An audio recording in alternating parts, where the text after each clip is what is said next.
sort of feels like a staircase up and elevator down in our space. And so we spent some time building back up the building blocks. We were all stable and safe. We knew who was at the FDA. We knew how to sell a drug and how to price a drug OUS. And then all of a sudden, at the beginning of this year, people get fired, new people come in, they come and leave. And then I think what really started to turn our sector was in July when Albert Bourla, the CEO of Pfizer, ended up making his deal, the first pharma deal with Trump, and he got up on stage and they showed charts of 10,000% price decreases that the president negotiated on some of these drugs and things like that. And so the headline number sounded great, so it was a political win. The actual drugs that they were applied to were drugs going off patent or generic and little economic relevance to Pfizer and kind of within their plans.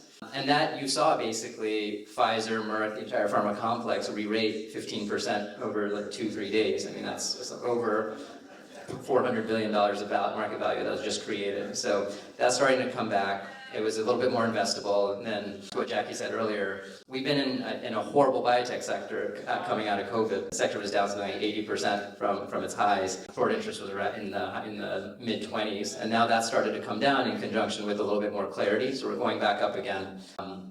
It's not going to be smooth sailing. It never is, like just today. Well, last week, the former head of one of the FDA divisions was fired, replaced by the long-term oncology chairman, Rick Pazdur. That was last week. Market re-rated, XBI was up about 8% since then. And then this morning, there was an announcement that he's quit. So within a week, that started sending the XBI down again. And so anyone with regulatory uncertainty, those stocks got hit still. And then his number two, who's supposed to be at the head of the FDA running for it, is now moved to the medical device division. So there's a lot of still musical chairs and uncertainty happening within there. But I would say we're about 80% of the way through. And we've got 20% a little bit left of uncertainty. But that's uncertainty we're comfortable with in healthcare. So with your example that you point out with the whole Trump-Pfizer drama, the message is sent to the market: innovation's back, innovation's safe, and the stocks that were beaten up to like utilities stocks are cheap, and they were bought up quickly.